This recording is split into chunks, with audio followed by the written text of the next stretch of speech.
جاوید چودھری نے نا مجھے فون کیا، وہ جو کالم والا ہے، کہ مولانا صاحب آپ لوگوں کو گناہوں پہ ابھار رہے ہیں۔ میں نے کہا خیر ہو انشاءاللہ۔ وہ کی میں بڑا بے وقوف ہے تو جاوید چودھری، تو طارق جمیل سے اللہ نے حکمراں چھڑا ہے، تو میں تو اپنے بیٹے کو معاف نہیں کروں گا۔ اللہ کی قسم کروڑ دفعہ کہوں، دنیا میں سب سے آسان ہے اللہ کو راضی کرنا۔ اس سے مانگو تو دوستی لگا لیتا ہے، نہ مانگو تو ناراض ہو جاتا ہے۔ کیا شہنشاہ ہے! اس سے مانگو، نمک بھی مانگو، میرے نبی نے کہا جوتی کا تسمہ ٹوٹ جائے تو وہ بھی مانگو، اور کسی بندے سے جان چھڑانی وہ باعزت طریقے سے، تو اس سے قرضہ مانگنا شروع کرو۔ ہم مانگتے نہیں ہیں، ہمیں دعا کا طریقہ نہیں آتا۔ میں نے 100 روپے دے دو جی، دو گے اس کو؟ ہم اللہ سے ایسے دعا مانگتے ہیں، یہ طریقہ ہے اللہ سے مانگنے۔ یہ تو ہماری نماز کے بعد اماموں نے دعا یاد کی ہوئی ہے، وہ دعا بھی گا گا کے پڑھتے ہیں۔ تو میں نے ان کی دبد بھری کہانیاں سنی، میری آنکھیں نہیں، میرے دل رو رہا تھا، میرا کلیجہ پھٹ رہا تھا۔ میں نے ایک کو کہہ دیا بیٹی، وہ رونے لگی۔ مولانا صاحب سان تک کوئی بیٹی نہیں آگا، تو سیڈے وڈے عالم ہو، میں نے بیٹی آخر ہے۔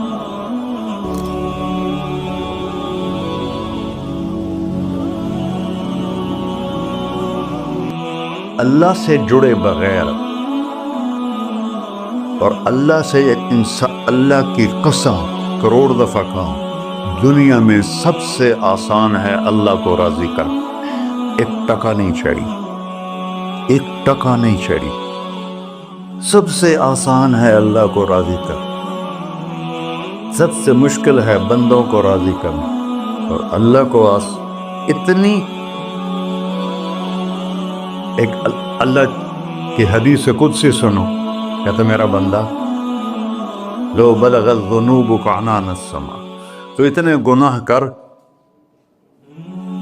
کہ زمین بھر دے، سمندر بھر دے، پہاڑ بھر دے، پہاڑ تیرے گناہوں میں دب جائیں، چاند تاروں سیاروں میں گناہ بھر دے، پھر اس کو اٹھا کے آسمان کی چھت کو لگا دے۔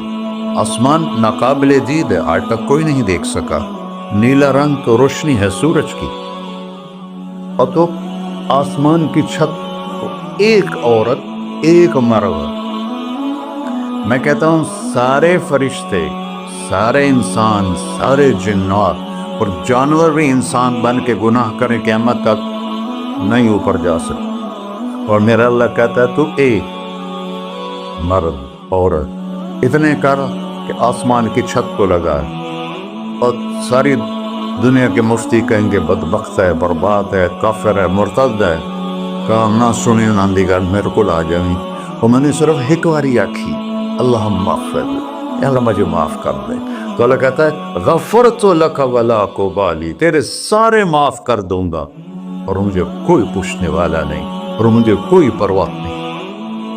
ایسا رب کہیں اور ہے جو ہم اس کا در چھوڑ کے پھکے کھا رہے ہیں؟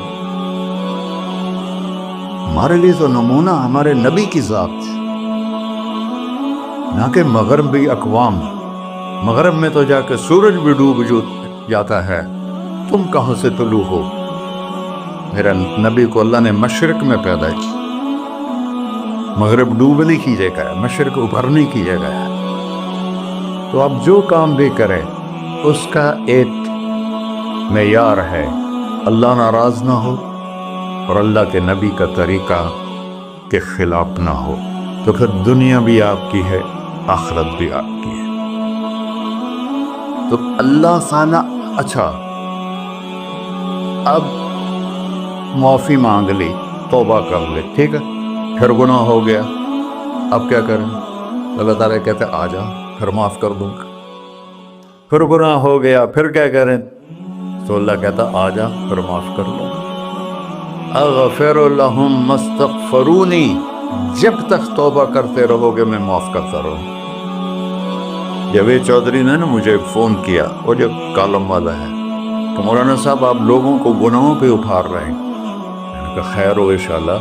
وہ کی میں کہتا آپ کہتے ہو جتنے مرضی گناہ کرو، توبہ کرو معاف ہو جائیں گے، پھر توبہ کرو معاف ہو جائیں گے، آپ کا نوکر 2-3 دفعہ کرے خرابی تو آپ اسے معاف کریں گے؟ میں کہا بڑا بے وقوف ہے تو جاوید چودھری، تو طارق جمیل سے اللہ نے حکمراں چھڑا ہے۔ تو میں تو اپنے بیٹے کو معاف نہیں کروں گا۔ نوکر تو بات کی بات ہے، وہ اللہ ہے، وہ اللہ ہے۔ لن تبلغوا ضری فتضرونی ولن تبلغوا نفعی فتنفعونی، تمہاری عبادتیں مجھے نفع نہیں پہنچاتی اور تمہارے گناہ مجھے نقصان نہیں پہنچاتے۔ تمہارے نافرمانیوں سے میں چھوٹا نہیں ہوتا، تمہاری فرمان برداری سے میں بڑا نہیں ہوتا۔ میں اللہ اکبر۔ ہم کہتے ہیں اللہ ہر شے سے بڑا ہے، یہ بھی ٹھیک ہے، لیکن اصل معنی یہ نہیں ہے۔ شے تو شے کوئی نہیں، شے تو مخلوق ہے، شے تو مخلوق ہے۔ خالق اور مخلوق میں کیسے جوڑ بٹھائیں؟ ہاں بھائی، چوہا چھوٹا ہے، ہاتھی بڑا ہے، ٹھیک ہے، لیکن زمین چھوٹی ہے اور اللہ بڑا ہے، یہ تو مذاق ہے تکبیر کا۔ اللہ اکبر من ان یوسف، یہ اس کا اصل مطلب ہے کہ جتنی تعریفیں اللہ کی کر لو، جتنی حمد و ثنا اللہ کی کر لو اور قیامت تک کرتے رہو، سارے مل کے کرو۔ سمندر کو سیاہی بنا دیتا ہوں، درختوں کو قلم بنا دیتا ہوں، تم پر علم کھول دیتا ہوں، لکھو میری تعریف، تعریف تعریف تعریف تعریف۔ سمندر خشک ہو جائے گا، قلم ٹوٹ جائیں گے، تم تھک جاؤ گے، تیرا رب اس سے بھی بڑا ہے، تیرا اللہ اس سے بھی بڑا۔ چونکہ ابتدا کوئی نہیں، انتہا کوئی نہیں، ہر چیز کی ابتدا بھی ہے، انتہا بھی ہے۔ هو الاول والآخر والظاہر والباطن وهو بكل شيء علیم، سورہ حدید۔ وہ اول، وہ آخر، وہ ظاہر، وہ باطن، اس کو میرے نبی نے کھولا۔ انت الاول فلیس قبلک شیء، تو وہ اول ہے جس سے پہلے کچھ بھی نہیں ہے۔ وانت الآخر فلیس بعدک شیء، تو وہ آخر ہے جس کے بعد بھی کچھ نہیں ہے۔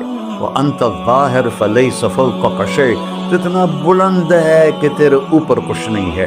وانت الباطن فلیس دونک شیء، تو اتنا چھپا ہوا ہے کہ تجھ سے کوئی چیز چھپ نہیں سکتی۔ وسع سمعہ الاصوات، اللہ تعالیٰ کہتا ہے اس وقت میں نے ایک جگہ پڑھا تھا، ٹھیک ہے یا غلط، اس وقت دنیا میں 6000 زبانیں بولی جا رہی، اس سے پہلے بھی ہزاروں بسی، آئندہ بھی ہزاروں آئیں گی، 6000 اس وقت بولی جا رہی۔ اور اللہ تعالیٰ فرما رہا ہے تم سارے بولی تو رہے ہو، میں بھی بول رہا ہوں، اب سارے بازار بول رہا ہے، ساری دنیا بول رہی ہے، چرند پرند بول رہے ہیں۔ اللہ تعالیٰ فرماتے ہیں سب کی سنتا، کوئی غلط فہمی نہیں لگتی۔ تم اول آخر، تم مردہ زندہ، تم بوڑھے جوان، تم مرد اور عورت، تم انسان اور جنات، تم پہلے اور پچھلے، اگلے اور پچھلے، اور خشک اور تر، سارے کٹھے ہو کے کٹھا مجھ سے سوال کرو۔ تو لا یلہیہ قول عن قول، کسی ایک کا بول سنتے ہوئے بھی مجھے غفلت نہیں ہوگی، سب کی سنوں گا، پھر سب کا چاہا دے دو۔ فَأَعْطَيْتُ كُلَّ إِنسَانٍ مَسْأَلَةً، اللہ بھی عجب ذات، اس سے مانگو تو دوستی لگا لیتا ہے، نہ مانگو تو ناراض ہو جاتا ہے۔ کیا شہنشاہ ہے، اس سے مانگو، نمک بھی مانگو، میرے نبی نے کہا جوتی کا تسمہ ٹوٹ جائے تو وہ بھی مانگو، خوش ہو مجھ سے مانگ رہا۔ اور کسی بندے سے جان چھڑانی ہو باعزت طریقے سے تو اس سے قرضہ مانگنا شروع کرو، انشاءاللہ تھوڑا فون ہی ڈیلیٹ کر دے تو تھوڑی راہ ہی چھڑ جاوے۔ اور میرا اللہ کہتا تم مانگتے نہیں ہے مجھ سے، تم مانگ، میں خوش ہوتا ہوں۔ بھائی ڈھیر سارے مفتی بیٹھے ہوں گے، کھڑے ہو کے پینا نہیں سنت ہے۔ قرآن فتوا لا دے میرے اوپر، تو اللہ سے دوستی لگانی ہو مانگنا شروع کر، بھکاری کی طرح۔ ہم مانگتے نہیں ہیں، ہمیں دعا کا طریقہ نہیں آتا۔ یہ جو بھکاری کھڑے ہوتے ہیں اچھی خاصی کمائی کرتے ہیں، لیکن آپ ان کے چہرے کا ایکسپریشن دیکھیں، کیا وہ مسکنت کی تصویر بنتے ہیں۔ پھر ہی تو آپ کچھ دیتے ہیں، میں نے 100 روپے دے دو جی، دو دو اس کو۔ ہم اللہ سے ایسے دعا مانگتے ہیں، اللہ کو اپنا دکھڑا سناؤ، اپنا غم سناؤ، اپنی تکلیفیں سناؤ، یا اللہ میرے ساتھ یہ ہوا، یا اللہ میرے ساتھ یہ ہوا، اب میرے ساتھ یہ ہو رہا ہے، تیرے تو سوا کون ہے، میں کتنے جاؤں، کرنا میرا کم، کر نہیں کرنا پھر بھی کر۔ یہ طریقہ ہے اللہ سے مانگنے۔ یہ تو ہماری نماز کے بعد اماموں نے دعا یاد کی ہوئی ہے، وہ دعا بھی گا گا کے پڑھتے ہیں۔ اللہ دعا تو فریاد ہوتی، کوئی فریاد بھی گا کے کرتا ہے۔ اللہ نے ہمارے امام مساجد کو ہدایت دے، یہ دعا بھی ترنم میں پڑھ رہا، تو ترنم تو خوشی کے موقع پر ہوتا ہے، اب دعا تو فریاد ہوتی ہے، فریادی بن کے مانگو، کہتا آ جاؤ دروازے کھول دوں گا۔ اور عجب بات بتاؤں، ایمان کی شرط نہیں لگائی، اسلام کی شرط نہیں لگائی، نیک ہونے کی شرط نہیں لگائی، ایک شرط لگائی ہے، امن یجیب المضطر اذا دعاہ۔ ہندو، مسلم، کافر، مشرک، مومن میرے آگے رو کے مانگ لے تو دے دوں۔ انہوں پتہ نہیں کہ سارے مسلمان نہیں ہیں، مسلمان تو تھوڑے سے ہیں، 100 ارب، باقی تو سب غیر مسلم ہیں۔ وہ رب العالمین اس نے اپنا انٹروڈکشن کرایا ہے، الحمدللہ رب المسلمین تو نہیں کہا، رب العالمین کہا۔ ابراہیم علیہ السلام پہلے نبی ہیں جنہوں نے مہمان نوازی کی سنت جاری کی کہ مہمان کے بغیر کھانا نہیں کھاتے تھے، مہمان ہوتا تھا تو کھانا کھاتے۔ ایک مہمان آ گیا، انہوں نے کھانا رکھا، انہوں نے لقمہ توڑ کے منہ میں ڈال دیا، تو ابراہیم علیہ السلام نے فرمایا بسم اللہ تو پڑھ۔ وہ کہنے لگا میں تو اللہ کو جانتا ہی نہیں ہوں کہ پڑھا تھی۔ تو انہوں نے کھانا اٹھا لی، اڑ جا، میں کافر نہیں روٹی کو واسطے۔ وہ دروازے تک گیا تھا کہ جبریل آ گیا، اللہ کے خلیل، اللہ فرما رہے ہیں 70 سال سے میرا منکر تھا، میں نے تو اس کی روٹی کبھی بند نہیں کی، تو ایک وقت کی نہیں کھلا سکا، واپس بلاؤ اسے کھانا کھلا، میرا بندہ ہے، اسے کھانا کھلا۔ تو ابراہیم علیہ السلام دوڑے، آ جا بھائی، آ جا بھائی، کھانا کھا۔ اسے کہ کیوں؟ کہ تیرے میرا رب نے تیری سفارش کی۔ کہنے لگا تیرا رب اتنا اچھا ہے، میں اس کو مانتا بھی نہیں، پھر بھی میری سفارش کی ہے، مجھے کلمہ پڑھا دے۔ اللہ نے ایمان بھی دے کر